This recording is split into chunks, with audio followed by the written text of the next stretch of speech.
Welcome to the B-Sides and Beers podcast.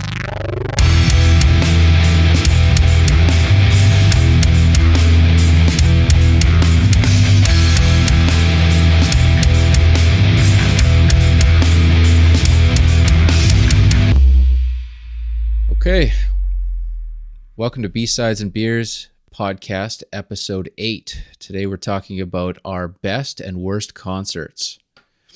What are we drinking tonight, boys?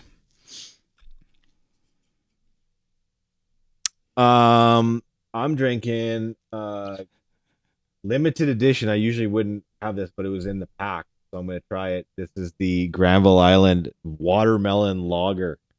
Okay, have you ever tried this before? No, this is apparently limited edition according to this right here. So That makes it better. I don't. Yeah, well, it's in the pack, so I'm going to give it a whirl. It's bright, crisp lager with a subtle hint of your favorite summertime taste. Ooh. So give that a try and see what it tastes like. I'm not usually into super fruity beers, but Yep. It came in the pack, so why not?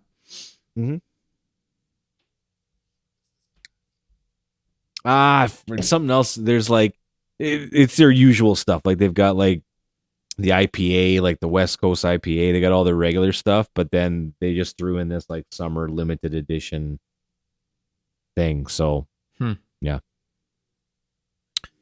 Nice. Cool. that's what I got. Dane? Sweet. I've got a backcountry mountain life. This is a pale ale. I had this last week and it's Nice. delicious. Yeah. Backcountry, one of my favorites. I think they're out of Squamish. And they've got a delicious IPA called Widowmaker. Whenever I'm at the I think it's called the Troller at Horseshoe Bay. There's a little pub there that used to be a brew pub back in the day. Anyway, whenever I commute, sometimes I stop there and grab a bite to eat. And they've got Backcountry on tap, this Widowmaker. Nice. It's really good. But this one is, it's super nice. And the artwork on the can's cool. Fun too. What's on it? It's like mountain bike themed, Like Northern Lights kind of. And then like like a bunch of dudes having a big fire, having a camp out, drinking tons of this backcountry mountain life. Oh yeah, you got to. How did they get it all out there on their mountain bikes? Put it in those little holders for your water bottle. Just everybody's got one in there. Everyone. That's A whole lot of duct tape. Oh yeah.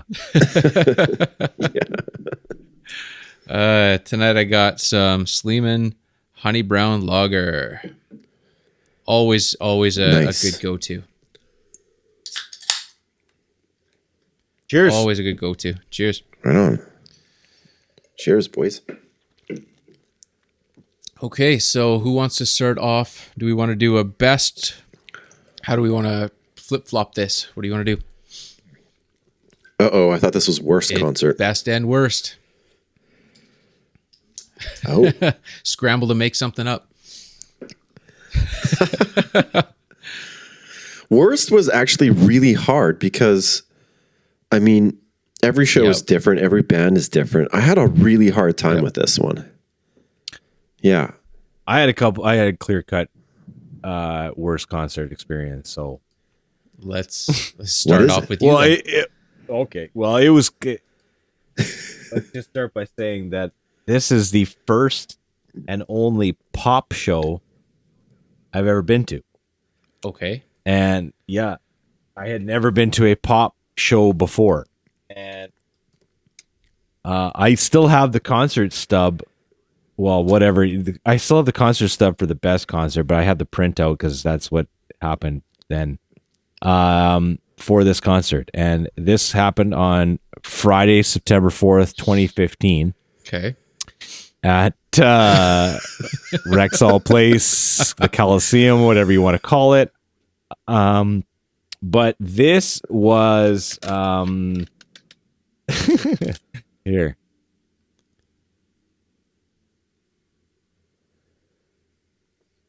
Live. Janet Jackson. Janet Jackson. Okay.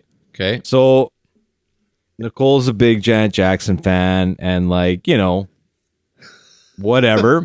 I'll go, right? We'll go see it. So like, okay, 2015, right? So this is like way late. Like this is not in the heyday or anything. This isn't Rhythm Nation. And that's funny because when Nicole and I were talking about this week, because I was talking about worst concert experiences, she's like, you know, like we thought we were going there and we were going to go see Rhythm Nation. And we, for the only time, man, in my life, we left 2 songs in. Wow. 2 songs. Holy we didn't even fuck. make it 2 songs, man. It was that painful. You guys had a babysitter and everything. Oh yeah, like this is a full on And you thing, skedaddled right? after 2 songs. We were like, no. So like first thing you can tell right off the bat, like when you're like waiting in the concourse and you see everybody walking by and you're like, this is a pop show. Like this is like an experience like I've never had before, right? Like I have never been to this before. So, you know, not my crowd, not my scene usually, right? And that's okay. That's fine. I'm not judging it. It's just not my thing. So, you know, like while this is going on, they have this like live DJ inside the Coliseum, like on stage. And this cat is playing songs off of Janet's new album Wow. to warm you up before she comes out. Because no one knows the album or any of the songs. You're right. So Nicole and I are like, this is really like cheesy. Like that's really bad. Like we didn't, it was like a bad taste right off the bat. Right. So we're like, okay. And then like we found out that there's this like girl, this like young girl from Sherwood Park that like made the cut as one of her dancers. Right. So we were like, well, that's kind of cool. Like, you know, she made it. That's all right. So like the show starts and like she comes out, man, like, and we're talking Janet Jackson. And it was, I don't even know how to describe it to you guys. It's kind of like, you know, watching a senior citizen trying to dance to Rhythm Nation. Like if you can imagine what that would look like, you know, just kind of half-assing a lot of things, right? A lot of the moves and stuff like that and not really doing it. Your backup dancers are way better than you are, including the girl from Sherwood Park. So it was, and it was all lip synced. Oh fuck! So the DJ just like replayed everything. Yeah, he played probably in was the just sitting beginning. backstage hitting play and being like, next track. Like Wow. it was 2 songs in, and where I turned to Nicole, I'm like, "Are you done?" She's like, "Yeah." I'm like, "Okay, let's hit it." And that was it. Like we went out for dinner and drinks after that. And it was awesome again because like I've left a concert early a couple times, and it's the best because the parking, like you can just get out and like everybody's Yeah. like, you know you can't come back in after this happens, right? And I'm like, yeah, I know Very I can't okay. come back in. Yeah, Very I'm okay with quite that. okay with that. So that was it, man. And like, what was this concert? How much was this thing?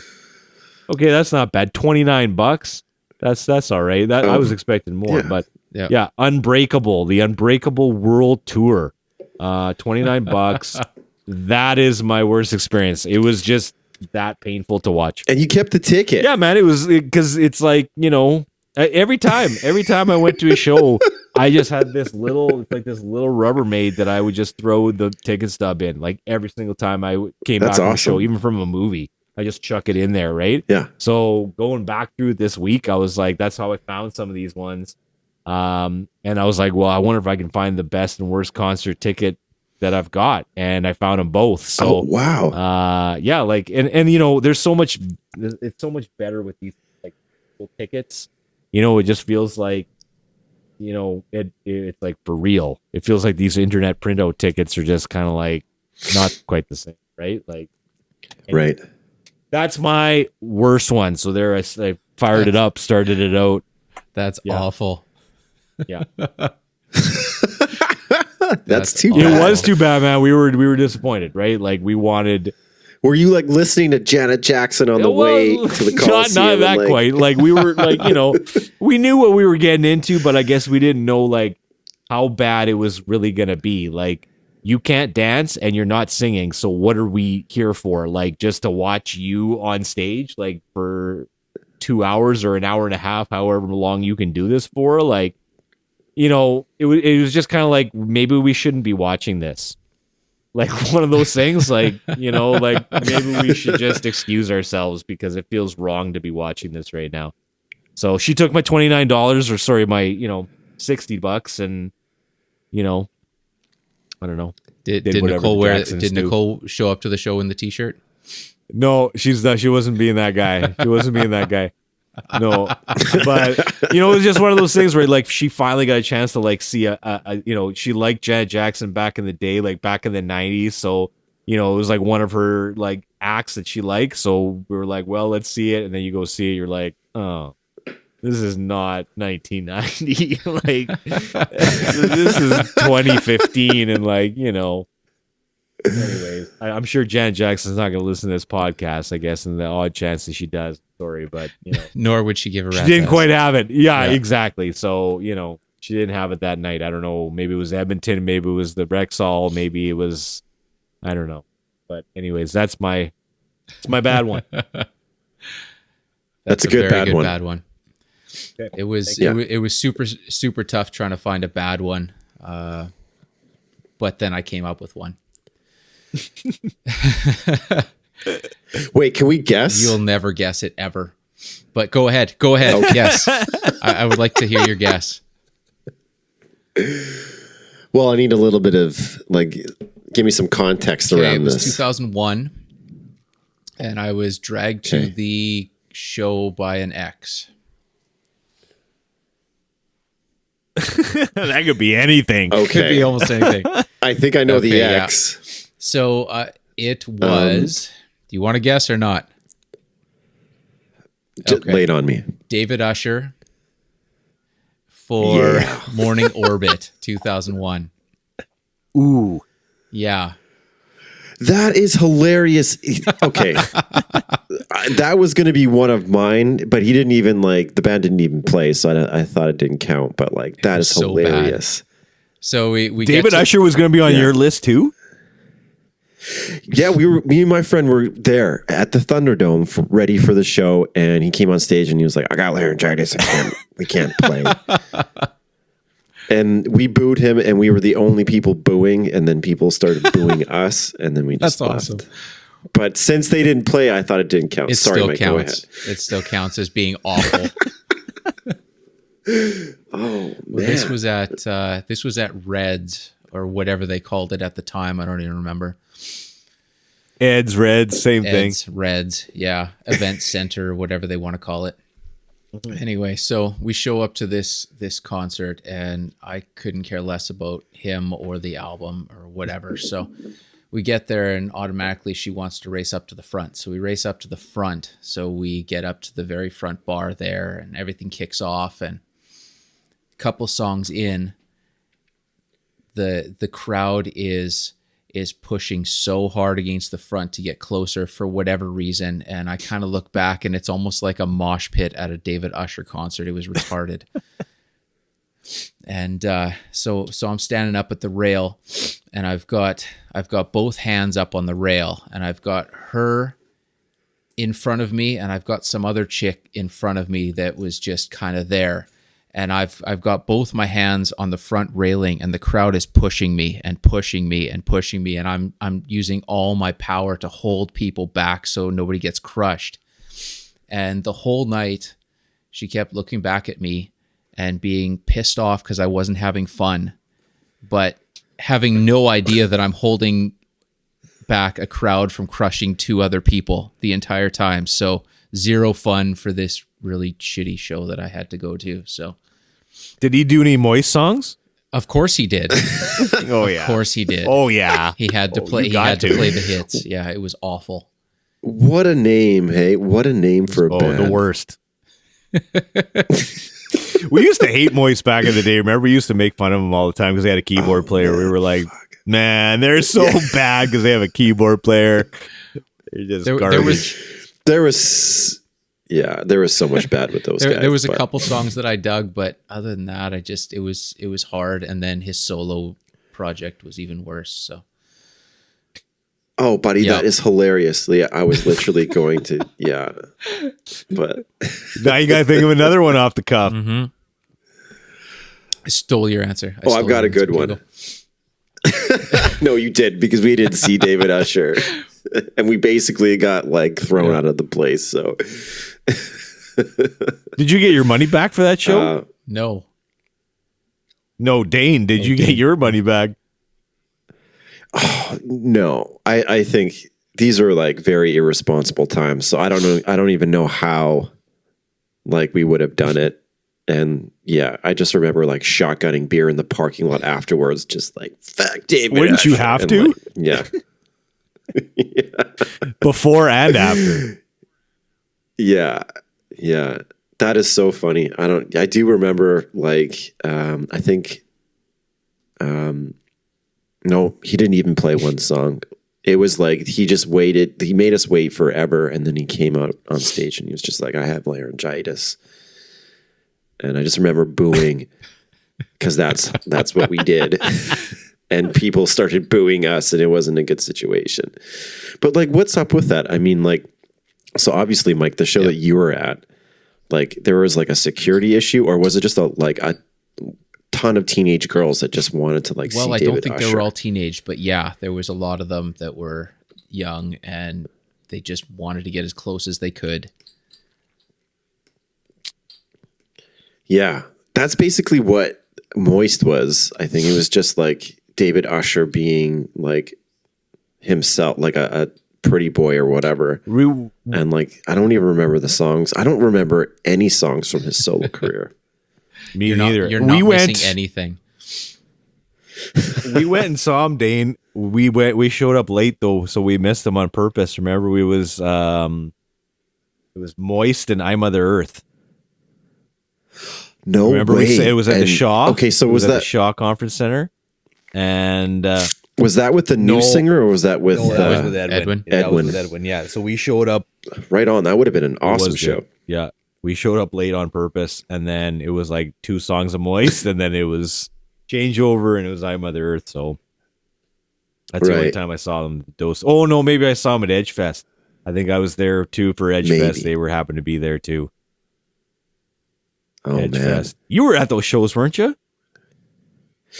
I missed like one or two, but I've been to one or two. Mike, did you go to those back in the day? I was never able to go to any of those Edge Fests. So Oh yeah. And that was another good thing then too, They sh- right? Like it feels like the rock festival around our area was never a thing, right? Like we kind of it was tough to keep it going and like get, they had all those things. They had like that what was that, Stage 13? You remember Stage 13 when they Yep. did that for a while out in like, I think they did it out in Camrose. Yep. Like, it just feels like if we had a reoccurring rock festival every year like they did for Big Valley, can you imagine like how much fun that would have been back in the day? Like you just knew every year, every August long weekend, you were going to this, rockin' festival that had all these revolving acts. It would be kind of sweet. Well, they tried That's doing why- that for so long, and too many people were dying of drug overdoses, so they had to shut it down. Yeah, if you're listening to country And music, you're sunstroke. drunk, sunstroke and drinking your face off. So Yep. which is better? Like, Exactly. I was just gonna say, I wish I would have, because I'm like into country music now. I dig country music. I really do appreciate it now. Not only for like awesome lyrics like "God is good, beer is great, people are crazy." I just listened to that one today. That's a Honky good tonk, one. badonkadonk. Oh man. But like, I wish I would have been into country back in the day, because the Big Valley shows, I bet you they were like a really good time. And I just like was too cool not to go watch country music. we listened to a ton. bet you We they listened were to a like- ton of country though. When we went to those parties, all those cowboys are playing nothing but Garth Brooks and Alan Jackson. We heard it when we were drinking all the time. Yeah. right? And that's maybe why I got such a sour taste in Exactly. my mouth. when- Exactly. That's what set you off, I think. Yeah. But it just recently, like I've been getting into country, and like, first of all, it was like the like wacky lyrics. And a lot of them are talking about drinking and God and whatever silliness. But then like, you have a beer outside on the deck in the sun, and it's like, Yeah. I can play country outside on the deck. I can't play Lamb of God Oh, come on on. the deck. Sure you can. Have you heard the new Lamb of God? It's pretty rad. Oh, it's great. I mean, it's standard Lamb of God, but I think they yeah, kicked it's it up good. to another level because there was a lot of albums that I really dug certain songs, but not a full album. And this is the only one that I can think of that I've listened to front to back and wanted to listen again. I don't know what they Yeah. changed with it, but they did something. And the other ones were, you know, prior to that, it was like, okay, Lamb of God, you hear 5 songs and you're good from any album because it's so similar. Yeah. But this one was good. So I mean, first of all, yeah, this latest album, I think it's self-titled. It's so effing technical. It's just like technical on technical. It's awesome. And I remember trying to get into Lamb of God like years ago, and I was just like, nah, it's not for me. Maybe it was like the lyrics, or not even the lyrics, just what's his name? The guy who the singer, the screamer. And the songs were just like too all over the place for me. But then I just started listening to Sacrament, and I really dig that album. Yeah, it's one of my favorite albums for sure. But maybe I'll talk about that we can later. save on. that one for sure. Yeah, but Give us your worst concert. Yeah. Anyway, okay. I think I'm going to clear the air a little bit here. This is something that happened when we were on an actual record label back in the day. And do you guys remember this record label? I don't remember the name, but I know. Yep. So we were on a record label called Investors Records or something like Investors that. Group or something. Right. And it was this sketchy dude That gave away all our CDs. Swag. that just swag. swag, man. It's swag. And we're like, no, stop giving away our stuff. Anyway, so he got us for, I don't know how, he knew someone who worked at Reds, and he got us like some regular gigs at West Edmonton Mall at Reds, right? No, Reds was my hookup. Reds was that Mike guy, Okay, the well, guy with the cane. Yeah, he was my hookup. Oh, okay. Well then, all right. So maybe this story is a little bit, my No, memory is like, you're definitely on the right path. It's doing me a disservice You're on the right right path. Was it Palladium? now. So yeah, maybe it was Palladium. Yeah. So anyway, the concert was the Real Mackenzies, and it was a phenomenal show. So actually, let me rewind this a little bit. My cousin scored some tickets to see the Real Mackenzies at Palladium, and I'm like, yeah, let's do it. And I've got like a 2.6 of rye, I don't know what, in my pocket. Some kind of whiskey, really cheap. You got whatever. a 2.6 in your pocket? Oh, Mickey, sorry, Mickey. Although I have, and maybe I could, well, I won't do 2, but I have brought in a 2.6 of something into a concert before and been kicked out. And the funny thing is, my sister was kicked out of the same band. Anyway, maybe I'll say that for another show. So I got a Mickey in my pocket. There's security at the door, and they're frisking everyone. So I'm like, okay, so I'm just gonna have to drink all this right now. And so I pound the Mickey, and I'm not a big guy, obviously. Walk in, and I'm feeling good. And the Real Mackenzies are awesome. It was a great show. And we had played there before. And I'm pretty sure it was Reds because I remember I knew how to get into the back room, into the green room. And I think Mad Caddies opened up for them, and I just wanted to like go meet everybody. And so I just like casually walked behind the stage and went into that green room that was behind the stage. And Real Mackenzies weren't there. Mad Caddies were there. I hung out with them for a while and chatted and had a great time. And I'm pretty drunk. They're done and they're packing up and they're going. And so I walk on the stage and jump off, and immediately there's like 6 guys that grab me. And they're like, "What were you doing?" And I was like, "I don't know. I was just backstage." And so they take me to a room and shut the door. And my cousin's outside just like screaming at them and just like being an idiot. And they want to take my picture. And I'm like, "No, that you can't. You don't have any right to take my picture." And I'm just being like an idiot. And I don't even remember what happened after that. The next day, whatever that dude's name was who owned Investors Music kicked us off the label. Yep. Right? That's what happened? Yeah. And I felt so bad. I felt like I had just kind of like wrecked everything. Even He though didn't like do anything for us. he didn't do anything. He just gave away our CDs. We from that though too, we lost that Reds hookup because That's what Mike called me like a day or 2 days later, and he's like, "What the hell is your bass player doing? He's causing a ruckus in Reds." And I'm like, "What, man? Like I haven't even talked to him. What is going on?" And I didn't know at the time what had even happened, but he's like, "Yeah, he was causing a scene. He's bad." All this kind of stuff. And I'm like, "Well, I'm sorry, man. Like, I don't know, like what happened. Like, I can't vouch for him, or, I wasn't there," kind of thing. So I don't know if we ever got back on there, but then that guy left. Mike left, or he got fired or something like that. Oh, he did. And then somebody else came on, and we were able to get on with them for a little bit too. But it kind of worked out all right, the timing of it, because it just had a trickle down effect, right? Okay. They just couldn't handle how rock and roll you were. Throwing TVs out windows and, Well, they banned me from Reds. They're like, "You're no longer allowed here." Just because you walked across the stage?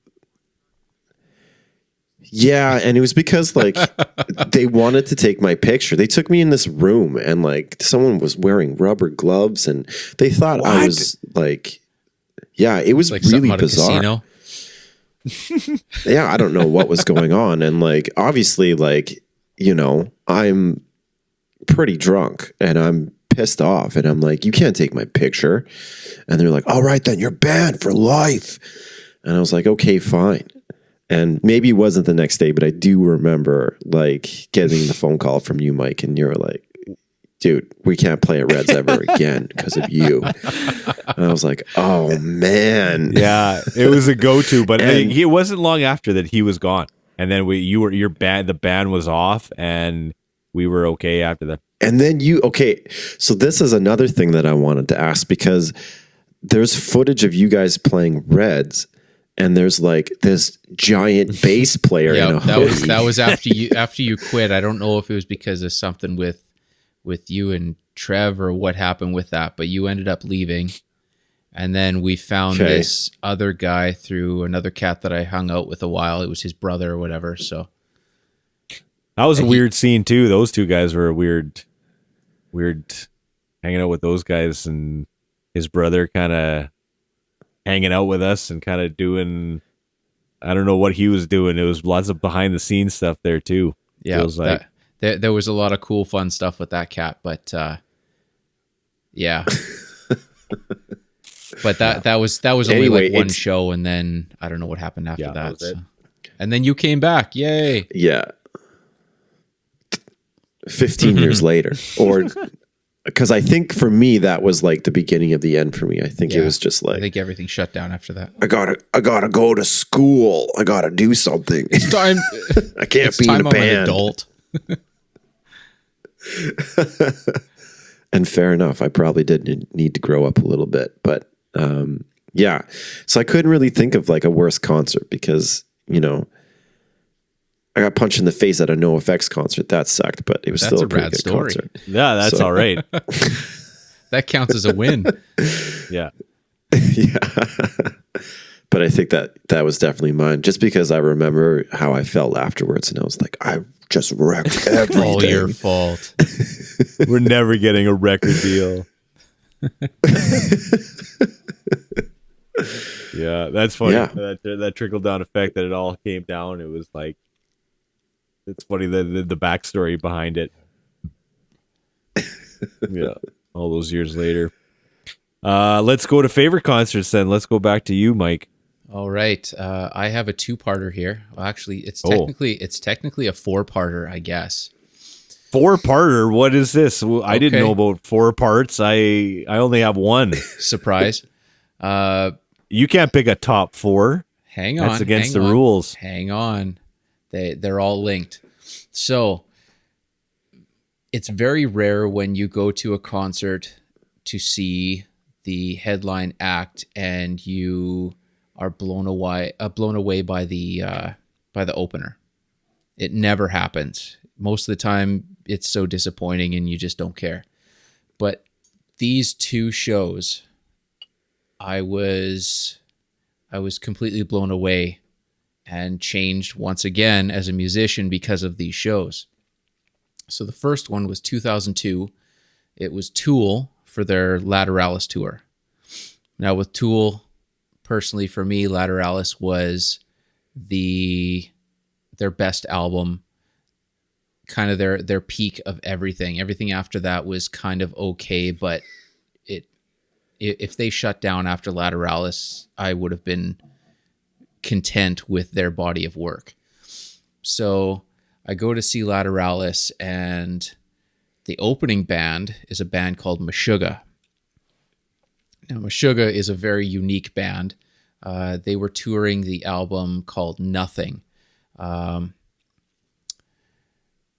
They've been around for, let's see, probably 80. They formed in 87. First EP was 89, and then their first debut was 95. So they've been around forever. And this album had just come out in 2002, and I had not heard of them prior to. They were just so unique and so just something different in the metal world, where you've got two guitar players playing super detuned 7 strings. You've got a drummer that's playing super technical, very obscure, just weird time signatures, polyrhythms, just the most bizarre. You could probably explain a little more, Flip, but it was just something I'd never heard before, and I was completely blown away the entire show of theirs. And then when Tool came on for Lateralis, they come on the stage, and you see Adam Jones on stage, and you see they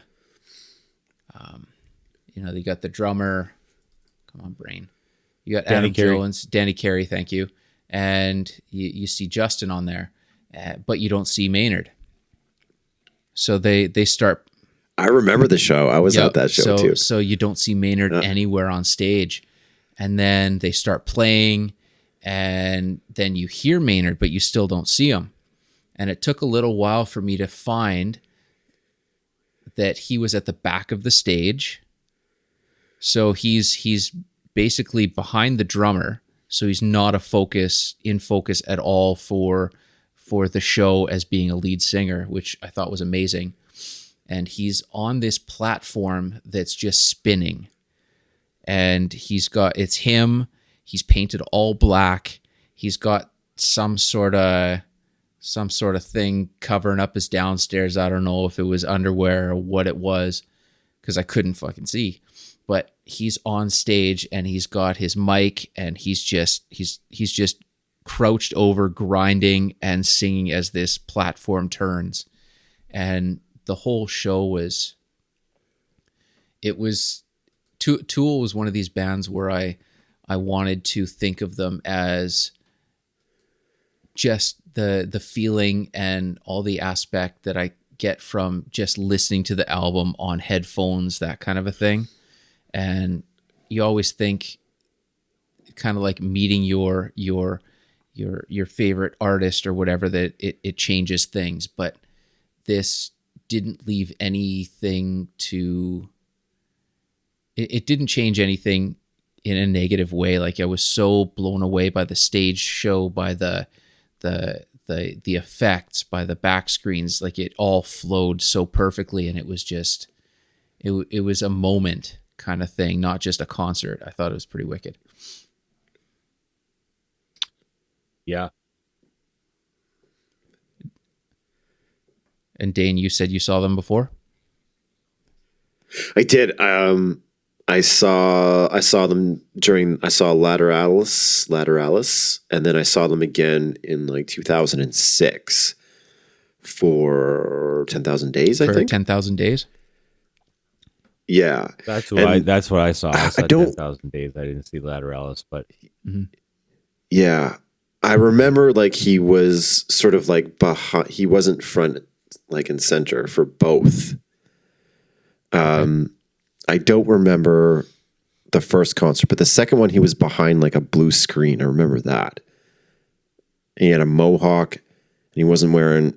He didn't have a shirt that was on, he just 10,000 wearing, Days. That's the like- one that I saw. He had the big. That was mohawk. 10,000 Days. Yeah. But I don't really remember Lateralis, although like I'm sure it was a good show. Yeah, What it year was that? But I was there. What was? 2002 for Yeah. Lateralis, yeah. 2002, yeah. I like Yeah. 10,000 Days, man. I think I'm with you on that, but I think that at the end of 10,000 Days, I'm okay with shutting it down. Like I still like lots of songs off that album. Yeah. Like there's some solid tracks on there. There's definitely know. solid tracks. I just thought Lateralis was a perfect album, one of the few Totally, that I've come yeah. across. Yeah. No, So I that's like sort it of too. why it stands out, yeah. Yeah. Yeah, that's a tough one. Enema is so good. Yep. I love Anima too. Yeah. So okay, that's Lateralis part is two. definitely That's more mature. Sorry, go ahead, Dane. I was just going to say Lateralis for me is more mature than Enema, but Enema was like, that one was life-changing for me, that album. Well, For that sure. was once again, that's the age that we caught it as too. It was something we had never Yeah. heard before, and it stood out as something Yeah. special. That's the first Tool I ever heard was Enema. I Yeah. had never heard of. I didn't hear Opiate or Undertow Undertow. before that. Yeah, like I didn't have any reference. It's funny how it just kind I of. listened to a lot of Undertow was good, and I remember listening to that album, and they had like that super interesting video on Much Music. It was like this claymation. Yeah, man. I was just something gonna or say other. that. Yeah, that's the first Tool video I saw too. Yeah, Yeah, they've all been. I mean, like that's the great thing about Tool. Like, you know, there's the music, of course, which is like, and I've like had my issues with Tool, but the music is good.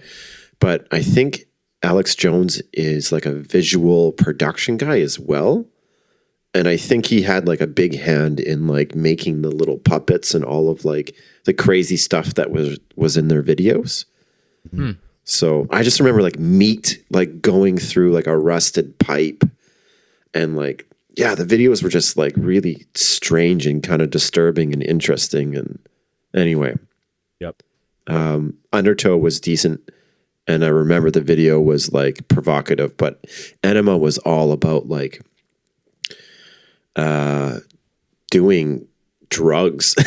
For me, it was like, when did Enema come out? That's when That was like 94. at the end of 95. at the end of that album 95. yeah, It was all about it was all about drugs and whatnot. I mean, yeah, that was 95, and at the end of that album they have Bill, what's the name of that comedian, and he's talking about what it would be like if a newscaster would report on doing really high on drugs. Yeah. And for me, that was just like, whoa, this is heavy music, but it's also like kind of hippie psychedelic, and what's going on here? And Keenan is talking about his third eye and all of this crazy stuff. It was just like, and all that with Alex Gray. I think that's when Alex Gray first started doing their album work or artwork. Oh yeah. And Alex Gray, like a crazy artist, very sort of psychedelic, does a lot of like anatomy stuff. And yeah, that album was just really, that one changed my sort of outlook on music for sure. But Freezing tonight. Yeah, your internet's freezing, pal. He's pulling the Walt Disney. Oh, You're freezing every once in a while, but yeah, no, am you're I good now.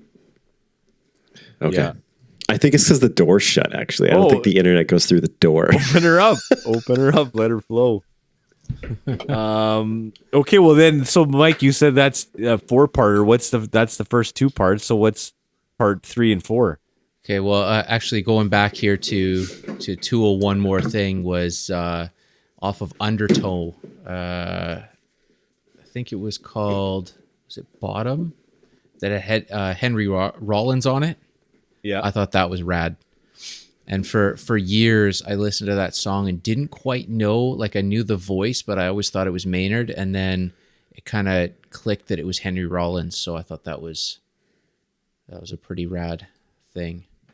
But the second one was 2014. So it's Abstract Reality Tour. Now there was 3 bands on this.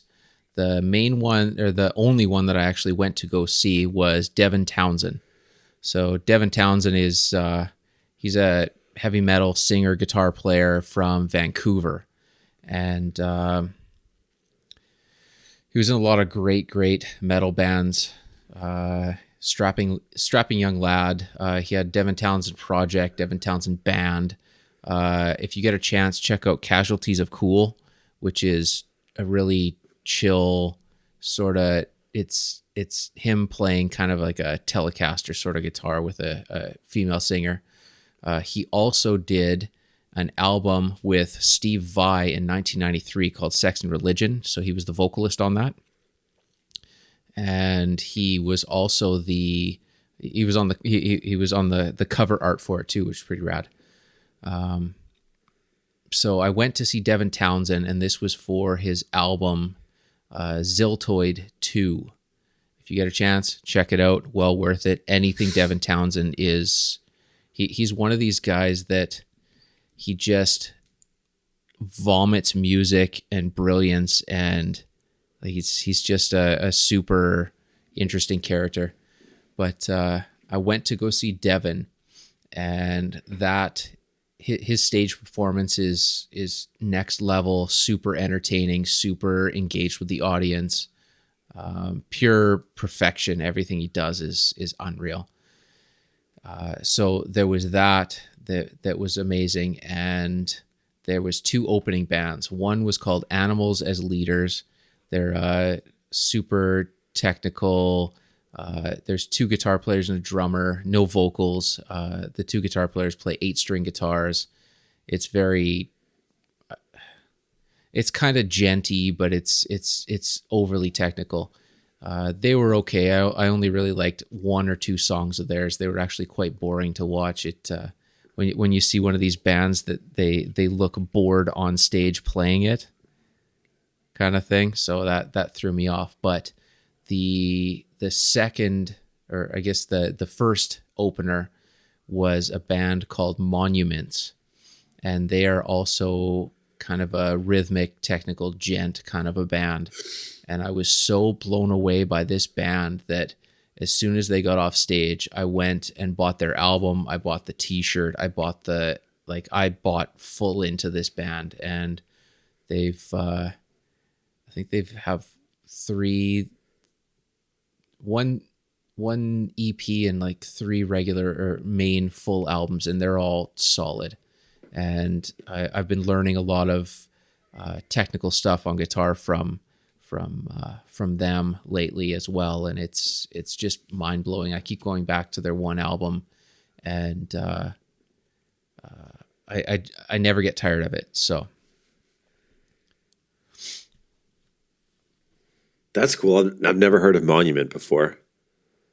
yeah, I think I sent you guys a couple Spotify links for them, but for that one and the Meshuggah one, just because I figured if I was going to talk about them, it'd be kind of cool if you were a little familiar with it. But it was really cool too. The Monuments halfway through, so they've got at the time they have a new singer now, but at the time they had a singer that was formerly of another band called Periphery, which is huge in that style genre of metal.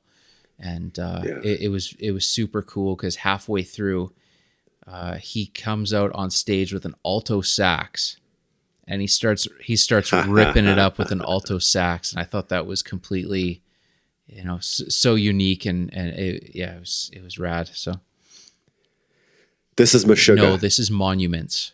So this, Oh, sorry, this sorry. this was Yeah. Monuments opening up for Devin Townsend. Right. Yeah, I have to check those out. It's Meshuggah, crazy. Two start and stop for me. I think it's probably one of those bands I will Did eventually you watch get that into. that but video it's- that I sent of comedian Bill Burr talking about his experience with Meshuggah the first time? Yeah. I You should haven't. watch that. It's awesome, and it's cool because Bill Burr is also a drummer, so he goes in and he knows a lot about drumming, and it's what he studies. And then when you go in there, and he's talking about how he goes to this show, and it was in Los Angeles or whatever, and there's a lot of drummers, famous drummers in the audience that he idolizes, and all of them are losing their mind at this drummer from Meshuggah. It's so unique and so, out of the box, next level kind of thing. It's super cool. So Nice. Meshuggah. Dane, what do you got for favorite concert? Oh, so I've been sort of thinking about this throughout the night here, and I keep coming back to a Tea Party concert that I went to. And I'm not the biggest Tea Party fan, but I remember going to see them at the Shaw Conference Center. Ooh, I think I was 17 years old. And what album was that? Was that I don't even- Twilight, or what is it called? I think so. I think they were supporting Twilight. Transmission came out late. I think Transmission came out later. Mike, did we go to this concert? I was at that show. Yep. Okay, so maybe we Yep. did. And I remember, so again, I'm not the biggest Tea Party fan, but back in the day, they were Jeff Martin thought he was Jim Morrison. Kind of. But more But talented. that was great.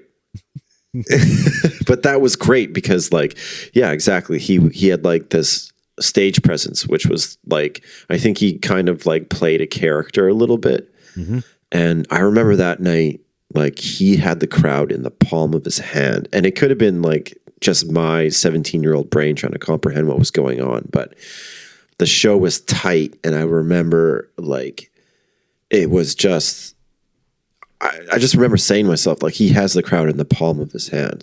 It was so good. It was one of the first really good concerts that I had ever gone to. And at the end of the night, he took a picture of the crowd. And when they take a picture of the crowd and this was probably 96, 97. So he had a disposable, this wasn't a phone. It was a camera that he went and got and took a picture of the crowd.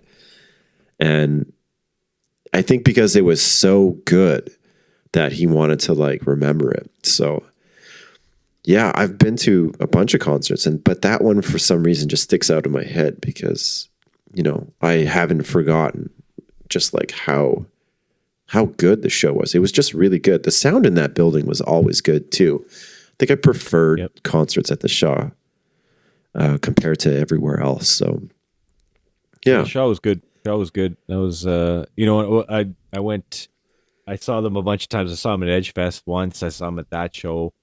I think one more time, and then I saw them just fairly recently, right before I left Edmonton. I went with Colin there, the guy that you guys met, and we went. They played Edges at Twilight from beginning to end.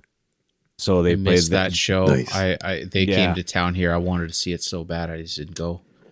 and they were great, and it was kind of cool because they didn't play it in order. So he kind of just played it in a different order, which was neat. But they still had it, right? They were still tight. It was at the Windspear Center, so it was a super nice venue to see Wow. that in. Yeah. Yeah. And yeah, they were solid. Then they played like the encore was just like more tracks that they wanted to that were not off of Edges of Twilight. But you know, if you go back to Splendor Solace and you go back to listen to some of that stuff, man, it's really good. Like, you know, so Yeah. well done. yeah, like even Splendor Solace doesn't even sound like Edges of Twilight. Like it's almost kind of like, I don't know. There's just some cool tracks on there, like, you know, Turn the Lamp. No, that's the other one. I'm thinking of I woke up this morning. That one, Yep.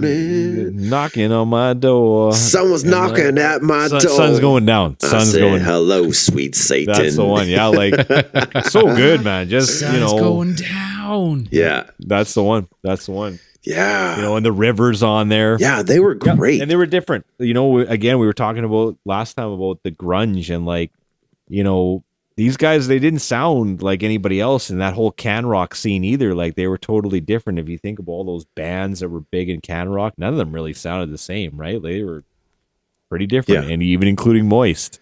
Yep. Moist. And you know, a close second, I know we went to this concert, was Big Sugar at Shaw Conference. Oh yeah, man. It was, I was at so that one too, effing yep. loud, but so clear. Mhm. And That again, was- it's like these guys. That was Sorry? a Government Mule. You're at Government Mule. Yeah, I Yeah, was at that show Yes. too. It was exactly. awesome. Yeah, and these are these, you know, lead singer guitar players that are just like dripping with talent, and they're not trying to be part of any whatever scene. I mean, as far as like I understood when I was a kid, like two completely separate bands, but man, they were both so good. And like when I moved back to Canada, we were driving from Edmonton to Vancouver, and we were in Alberta, and there's this song, something about like, Fires in Alberta. there's a heaven in Alberta. Oh, yeah. I swear to God, I almost like, I was tearing up a little bit. It was just like, yeah, I Hell mean, for a Basement or something like just, that. All hell for a basement. Yeah. yeah, exactly. Yeah. Yeah. You know, I remember that Solid show, Canadian. Dane. I remember that we were drinking, right? Because you had to go to the back of the Shaw Yeah. Conference Center to have to go to the beer garden, right? In the beer Yeah, gardens. we ran into your uncle. Do you remember this? Oh yeah, right. So we yeah. ran into your Uncle uncle. Ray. We were having a drink back there, and then all of a sudden, like you and I went and saw Government Mule, and then we came back for whatever, and then we were drinking back there, and then I remember like the bass kicking in for Big Sugar, and we were like, "What is going on?" Like it was so loud, you could feel it rumbling in your guts, right? And then you get up there, Yeah. and I mean, there wasn't a cooler bass player than that guy. Like straight out of Jamaica, Yeah. he was playing like. He had the yo-yo going, and he had the like sticking his, Right. you know, his chin out during the beat. Like it was Yeah. just like the coolest thing ever, man. Like, and Gordy's ripping it, and yeah, I don't Yeah. lie, cheat, steal. That's it. yeah, that's it. That's it. Yeah, that was a good show, and you know what? I Yeah. saw them again too later on with Colin. We went to all these shows again. They were playing at the out by not Devon, past there, like where am I thinking? Nisku. Yeah, There they you were go. playing this venue in Nisku, and we went and saw them there, and they were still good. Like they still sounded good, and you know, like I still like all that stuff, and I still, you know, even listen to Grady, like it's good. You know, like Yeah. it's I don't know. I think it's kind of cool that he did like heavier, like faster versions of Big Sugar songs. Like I don't know, It's just Thought that heavy, was- fast blues. It's great. Yeah, yeah, it just works. Yeah. But yeah, that's a good one. I found the ticket stub for my favorite concert, All right. presented by Audi. Presented by Audi. I didn't even notice that till right now. Was it April Godsmack? No. It could have been though. Could Yeah. have been. Let's see, how much is this show? Just like looking at the price. Oh, these are got no price on. Rexall Place, Edmonton, Alberta, April 4th, 2004.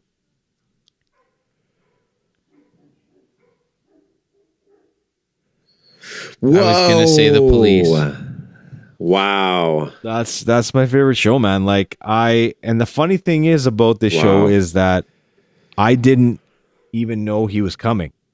I was sitting in Nicole's parents' house, and Nicole's sister's boyfriend was like, "Hey man, like I got these tickets to the show tonight, but I don't really want to go. So like, do you want to take them?" And we were like, "Well, who's playing?" And he's like, "David Bowie." And Nicole and I are like, "He's like here?"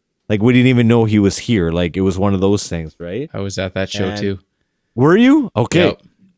And I was like, yeah, like I'll take them, like we'll go. And like the funny thing is like half of Rexall was like they had, you know how they had to like cover up the like seats up in the top in the event that like, you know, with the black curtain in the event that it was not sold out. And that's basically what they had to do for him. Like David Bowie is playing Rexall Place, and the entire back of the stage is all blacked out, can't sit there. You can't sit up in the 300 level or like anywhere up top. It was just basically like in the front. So I don't know how many people were actually there, really. Like quite a few less, right? Like there's still people on the floor, but like there wasn't a lot there, right? Like, and it was like, yeah, what was it? It was a Friday night, but it felt like a Tuesday night kind of thing, right? Like it Yeah, it just was felt really like weird. not a lot of people were Very there. bizarre. Yeah. Yep. And I just remember like being absolutely blown away by even him at that stage to be like he was probably the most professional musician I had ever seen on stage ever. Like It was so simple and Yeah. and stripped down, and yeah, like and his stage show was pretty stripped down, and like, you know, I remember him even saying like, sorry, like, you know, I'm not like Metallica, like I'm not going to be dropping F-bombs and like saying like, you know, up in the top, like what's going on? Like, Yeah. he's like, I'm not going to be doing that stuff tonight, you know, so just so you know, but it was just totally laid back, and it was just like kind of seeing David Bowie like in your living room almost. Like it was one of those, you know, impromptu concerts that I didn't expect to go to. I got free tickets to it. I got to see David Bowie for free. Like, are you kidding me? Like, I can't even believe that I didn't even know about it, right? But because I would have gone in 2004, right? Like I had, you know, maybe I didn't have any cash back then either, but you know what I mean? Like I would have found a way, I think, to see somebody like that. So yeah, it was just cool. And it's not like he played all the hits. He played lots of stuff off of that album that he was touring for, which was the Reality tour. Yep. It's kind of funny. But I don't know, like to be able to see him and to, you know, I guess the way that he went out is like nobody else, you know, that we've ever seen before. Right. Like when I found out that David Bowie had died, I was like, and, you know, and then you watch that other, you know, you watch those videos of his stuff on, you know, the last album, and it's like, you can only watch him once kind of thing. Yep. Right. Like you can't do it again. But yeah, it was just, yeah, you know what I'm talking about, Mike. It's just kind of like that vibe in the place. Like it was something about it. Like it was like you said, it was like a moment, right? Like it was not a concert. It was a moment for sure. And it was cool too. I got free tickets for that as well. And I was on it was the very first balcony, like first row right on the edge, center to the stage. So I had nobody in front of me. It was unreal. Yeah. Like there was I me was sitting on the edge level. and it just dropped down, and then it was just stage. Yeah, these are comp tickets, so they got them for free. I was sitting in the 214, section 214, row 30, so I was back a little ways, and it was kind of at an angle, but I don't know, man. It was just neat to see a legend, essentially, right? Like, And you know, so stripped down too. It's like how you were saying, how we were saying he's not going to scream or curse or whatever, and the place was such a great setup where he's talking softly into the mic, and he's like, you know, pointing up to the very top nosebleed section, kind of, can you hear me up there kind of thing. Like I don't need to yell. yeah, Like, it was so intimate. perfect. It was so perfect. It was intimate. It seemed like a small club. Yeah, with and I remember he with played. no one in your way. That's right. Yeah. And I remember he played Under Pressure, and he had that, like, of course, David Bowie has this unbelievable backup band, but like this female. Remember that female bass player that was singing the Freddie Yep. Mercury part That and was so just good. killing it, man. Like just unbelievable. So it's just like moments like that you still remember, and like, yeah, just cool. Just cool. So it was kind of neat to when I went back to those concert tickets and I saw it, I was like, oh, I still have this. Like, this is cool. Like, this is the one I'm picking kind of thing. Right. Like it just came back to me, but I kind of knew before I even saw the ticket, that this is the one I was going to pick. But Very But cool. yeah, honorable mention from last week though, as I found the last ticket.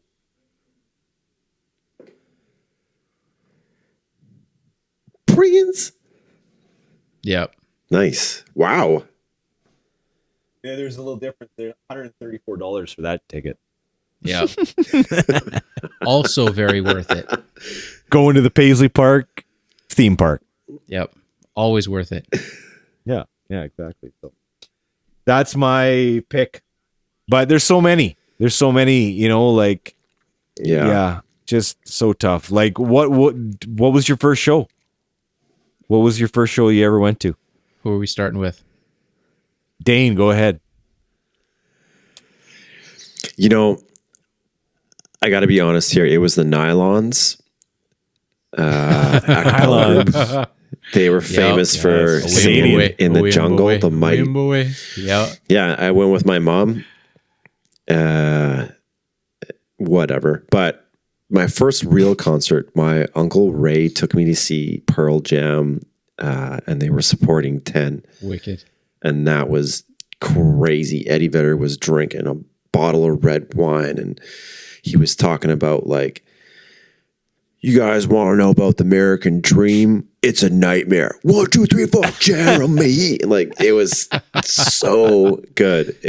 I remember pretty much that entire show. And I think I was in grade 8 or something like that. Grade Grade 8. 7 or grade 8. That sounds like, about right. really Like young. 91, 92. Yeah. Yeah, something like that. And I remember like smelling marijuana for the first time, and I was like, "Oh my god!" Damn dirty dopers. So, yeah, number 1, the Nylons with my mom, which was pretty fun. Yep. And number 2 was Pearl Jam. Where were the Nylons playing? Oh man, I don't even know. Fucking Milled's Rec Center. I wish. No, I'm joking. That'd be awesome. Yeah. Mike? We're gonna go with Ozzy Osbourne for Osmosis Tour Whoa. and Filter opening for Short Bus. Oh yeah, Filter. Yep. That Oh, was Filter, another unreal one. So That's good. What year was that? I want to say, what was it? 90? Was it 96? 4? 93? No, Short Bus I think was like 90, 94, I think, for Short Bus. Everything came out in 94. It was, I think it was a little later than that. I think I was grade 10, just going into grade 10 possibly. Yeah. That was my first show, was grade 10 too. Yeah. So that was the one. I still have the t-shirt that I bought. I didn't show up with a t-shirt, but I still bought that one. So Ozzy or Filter? Ozzy. Oh yeah. Yeah. 95. Nice. 95. So There you go. yeah. There you go. That was my first show, was 95. Yeah, not a bad way to kick that off, I guess. So Dane, I think you were at this show. It was at the Which Dinwiddie one? Lounge. Yeah. And it was the Presidents of the United States of America. Were you at that show? awesome. Yeah. Yeah. Who yeah. opened up for that one? Chicks Dig It. Dig It. Chicks Wicked. Dig It, man. Oh, that was the coolest because that was the guitar player that put his mic stand like 1 foot off the ground, and he played the entire show Yeah. like basically on his knees or like hovering on his knees, and he went down to the mic like 1 foot on the ground and just played it like that. And we were That's like, "This is the awesome. coolest ever, Yeah. man! These guys are awesome." Just squatting the whole time. Yeah. yeah. Yeah. The Dinwiddie Lounge. That was great. Another great venue too for for live music with Dinwiddie. Yeah, on campus. Yeah, Dinwiddie was fun. Yeah, it was a good time. So that was my first show in '95. Pot USA, and they were good. They were fun. A lot of fun. fun. Yeah, don't take yourself too seriously, but they were a good time.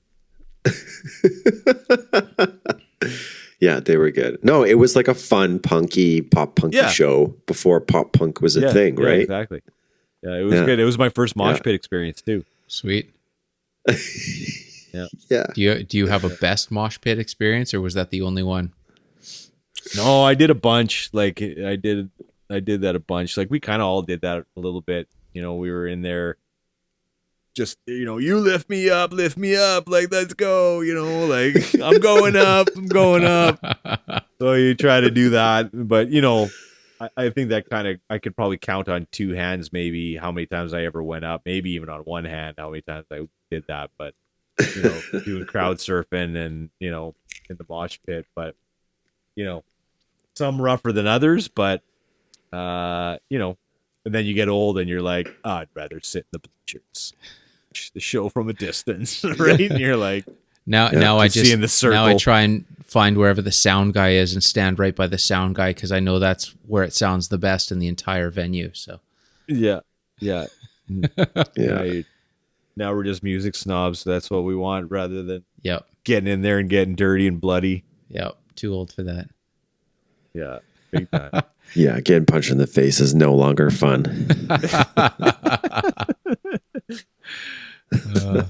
Was that a punch in the face on purpose? Oh, I don't know. It was like the NoFX show I was talking about earlier, and like some kid just wound up and like smacked me right in the face. What did you do? And I was like, oh. What'd you do to piss him off? Come on now. Nothing. I mean, like, this was in, I think it was in Utrecht. So this is like a city in the Netherlands. So I'm in a foreign country and I'm going to see NoFX. And yeah, super excited. And I get there and like it's really funny because I've mentioned a show where I saw the Melvins in the Netherlands and someone turned around and shushed me because I was too loud. That was super bizarre. Yeah. But like when NoFX plays, they go off. And like this was, I think I was probably 30, 32, too old to be there. And it was just too much. I mean, NoFX, sometimes they're good, sometimes they're bad. They were kind of bad that night. And I remember this kid just winding up and just clocking me right in the nose. And I was like, I'm too old for this. I'm out. So I'm out. Yeah. I'm not a punk rocker. I'm middle-aged. 32 middle-aged. Oh, man, we're in trouble. When I'm 64, here we go. Well, that's how I felt. I mean, I quickly went to the back of the room, stood there with all of the other people who were 30 and 40. You know what else kind of reminds me when you're talking about Tool, Mike? It reminded me of Alt J. Yep. So Alt J at the at Shaw, and that was another really solid show. And the lighting was like bad on purpose, I think, because like you couldn't see anybody on stage. Like it was just like silhouettes, and like nothing. Like you couldn't make out faces. You couldn't make out even what guitars they were using. Like it was just silhouettes for the entire show. And I thought that was kind of cool. Like, lots of different lighting techniques, but it just made it so that he wasn't like the lead singer wasn't front and center. Look at me, peacock strutting across the stage. It was just like almost like a sound all as one. You know what I mean? And the way that they did the lighting was kind of cool. So yeah, that was but musically too, just a really solid show. It was good. And a very unique band. Totally. Yeah. Another one. They were into those like cats. No, that's right. And yeah. I think they're still doing it. Yeah, they haven't come out with an album in a while, but the last one they did a little bit more like kind of experimental. But the first two, like they were good. But yeah, just another solid show. And again, there's another one at the Shaw. Like that was probably the last show I saw at the Shaw. And they had the full, like the whole side open. So it was like, when they open up the full deal on the concert side, so like all the way to the back. So they had the beer gardens way at the back. So you had to go way up if you wanted to listen to them up close. But yeah, it was good. It was a good show. Cool. Huh. Yeah. Is there a concert that anyone has that they are disappointed that they missed? Oh, so many. Yeah. Are there one or two toppers? I skipped out on had an opportunity to see Soundgarden at the Shaw Conference Center too, and I did go to that show. What year was that? Like, Dang. I guess whatever album. maybe like 93, 94, something or somewhere around there. Whoa. I had a shot and I didn't do it. So that one's at one of the top of my list that I wish. And then the Prince one I talked about before too, with going to Axe Music. I wish I would have gone to that too, but didn't pick up the phone. So anyways. What about you guys? I got two. One of them was Motorhead. Yeah. I had opportunities in the past and I missed them every time for whatever reason. And then I had tickets just before I moved out to BC and I wasn't able to go because the concert was like 2 days after I was supposed to move, kind of thing. So I wasn't able to go for that. So I was very disappointed to have not seen Motorhead live, which is a huge deal for me, and it still hurts. The other one was about 1999, and it was Slipknot at I want to say it was the Golden Garner. Oh yeah. Yeah, so that show I missed, and I'm still very disappointed about that one because that would have been the super, the I don't want to say peak, but that was would have been a huge snip in time to experience in such a small room, just that energy. So The only show I saw at Golden Garter was Danko Jones yeah. opening up for Sloan. Where is this place? Right on, it was right where the slots were in Northlands. Like where the casino was, like that. It was like connected to that. Yeah. And it was like kind of like a Oh, long. yeah. Had you been in there, Mike? I had not, and that was another Yeah. thing too, because I missed a different concert that I wanted to see too that got canceled. It was Seven Dust and Cold Chamber at the time, and they were both supposed to be doing that, and the show got canceled for whatever reason. So I had not had the opportunity to go, but that's the only band I saw in there. Yeah, Sloan and that was for free, and Danko Jones, he was opening up, and I was like, I remember I went with Kev because it was free tickets, and we were sitting in the back having a drink again in the beer gardens, and Danko Jones come out with his like, my name is Danko Jones, but your girl calls me baby, and we're like, who is this guy? And then he comes out and he puts like an entire bunch of bananas in his mouth, like just eats all the bananas in his mouth, and just banana after banana. The band's still playing, and I was like, who is this guy? Like, it was again one of those things, like, the opening act was, that he finished, and Sloan was like, yeah, all right, thanks. Like, we'll leave now. Yeah. But one of those kind of things. Yeah. Wow. And Dane, what about you? Would have been Mastodon in Belgium. Man. Yeah. Just didn't go. Stuff came up. But me and my friends were talking about going. Belgium was like an hour and 20 minutes away. Man. So it was probably in Brussels.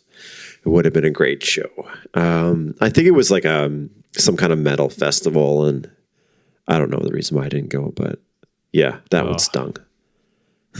Yeah, that would have been killer. An honorable mention. There was a lot of festivals. Sorry, go ahead, Mike. I want to add on to something. Oh, I was just going to say there was a lot. I remember being quite young and wanting to go to like Glastonbury and all these festivals and Pink Pop. That was the big one in the Netherlands that I think some friends of mine wanted to go to as well. And I don't know, I just busy, wasn't able to go. But yeah, big European festivals. I wish I would have like experienced one of them. Actually, I did. I went to a couple. What am I talking about? But Glastonbury, Pink Pop were the two that I wish I would have checked out. I was just gonna say, I guess honorable mention for me because I forgot about it. I had tickets to James Brown, and then he died. Oh, So we got a refund on him, but we were going to James Brown. He was playing Jubilee, maybe something I can't remember, but yeah. So those are the only times I had tickets when somebody died, but Man. that would have been awesome. I was like, I was so psyched to see him. I was like, I couldn't believe I got a chance to see him, and then kicked the bucket and never got a chance. So wow. yeah, would have been wicked though, I would think. Yeah, it's crazy with those, the older cats and trying to time when you can see them. And I saw Buddy Guy, and that was a rad show. I saw BB King, and that was quite up there.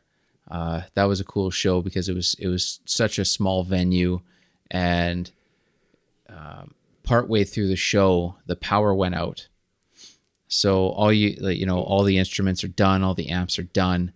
All you can see is like the glowing exit signs, and BB King sitting on his chair with Lucille, and one of his roadies brings over a little. It's called a pig nose amp, so it's a little, not even 8-inch speaker. It's battery powered kind of deal. So he brings out this little amp and he plugs Lucille into there, and then BB King plays for a couple songs until it's super intimate, and he plays a couple songs until they finally get the power going again. But I thought that was another one that the experience, not just the concert. So it was pretty cool. Yeah, I was at that show too, and I was at the follow up, and the follow up, I took my dad, and I turned to look at my dad like 2 songs in, and he was fast asleep. Oh, fast asleep, man. BB King's just shredding on stage, and I'm like, wow. I'm like, you're just passed out in the Jubilee Auditorium. As soon as the lights go out, it's like, yeah. So I'm like, elbowing him, trying to get him. I'm like, come on, like, this is BB King. Like, we're talking about the Heritage Act. Like, let's go, right? No. So I sat there like the entire time just watching the show by myself. That's hilarious. Yeah, and then you wake up every once in a while, like when it was like the song was over, and then just start like clapping. You just start clapping, and then out again. Yeah. So yeah, that was both those shows, but the Pig Nose one was good. He was good. Like I said, anytime you see some of those Heritage Acts, they're almost like on another level because I think they've done it so much. Well, and how many man, shows has that guy I played? saw George Clinton a couple of years ago. Oh, sweet. And like, yeah. that's what we thought. Oh, So we're expecting Funkadelic, right? We're just like, yeah, it's going to be so good. He's got 20 musicians on stage, and they're all high as F. They are high, and the music's pretty good. They're kind of jamming along, and he stands up for maybe the first 2 songs, and then the rest of the concert, he just like grabs a chair, and like he's got like a normal haircut, dreads are gone, like he's just in like a regular suit. He just sits down on the chair and just starts smoking weed like crazy throughout the whole show. He's just like watching his band play, and every now and then like singing into the mic. But it was like, he's like 80. sometimes when it's done, it's done. He's old. Right. And we were just like, oh man, we're just expecting like George Clinton from like Funkadelic 1970, whatever. Yeah. But no, it was completely different. It was still fun to say that we saw him, but yeah. Not the same. Yeah. Yeah. It's almost like you could watch these bands in their prime, back it up all those times, go see Janet Jackson back then, go see George Clinton in the 70s, like, back all those things up like 20 years and then you're like there, right? But I think even in our market, you know, in Edmonton when we were kids, we were lucky to get whoever we could get. You know, it felt like, you know, and then they started getting more and more. And I think Edmonton kind of got put on the map that way where they were just, you know, we'd get shows and Calgary wouldn't, you know, kind of worked like that a lot of times. But yeah. Yeah. Now Garth Brooks plays 9 shows in a row. All sold out. He plays like 3 shows a day. It's like, wow.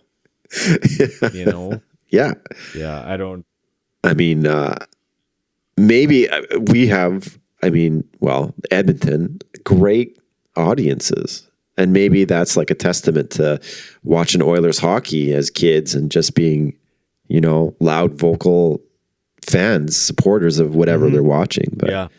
It's, I don't know what it is, but it got better, you know, too. But like you think about all those bands that we wanted to see, like you weren't seeing, you know, Stone Temple Pilots rolling through Edmonton in 1995, 96. And that would not happen, right? Yeah. Like you're not seeing Red Hot Chili Peppers. You're not seeing any of those kind of bands that during that time just off the top. Those guys are not coming to a town near you, you know, but. Speaking of Stone Temple Pilots, do you remember that show, Mike, in like 2000? Went down to Calgary. 2008? That was so good. Yeah. Yeah, it was great. They just like got back together for a second. Yeah. Yeah, I remember that was it was so good. It was so good just seeing them for the first time. You know, it was just like it kind of that's the kind of band that it felt like you saw them in 94 or 95, right? Like it was just that good. And you know, I just remember belting it out to everything that they were doing, and watching Scott on stage was like watching something I couldn't take my eyes off. It was just so cool, right? So dressed so well, and like it was Scott in his Bowie years. Yeah, just Scott just trying to be Bowie for the last little bit, which was rad. Yeah, just love that. Yeah, it was. Yeah, that was a great show. That was Virgin Fest. Right. I remember too. It was 3 Days Grace that opened up before them, and it was Corblun. Corblun was playing right before that too, and that's kind of when we showed up. Raconteurs. Who was the other headliner? Was it Violent Femmes? What am I? No, it was Flaming Lips. Flaming Lips. Yeah. That's who else we saw was Flaming Lips. Yeah, they were good too. Yeah. So good. He was in that big bubble. Yep. Going through the crowd. Yeah. They put on a show. Yeah, that was a good show. Dallas Green was there, and Raconteurs, and that was on another day. Nationals? No, maybe. Yeah, I think that was like the next. I thought I only went one day.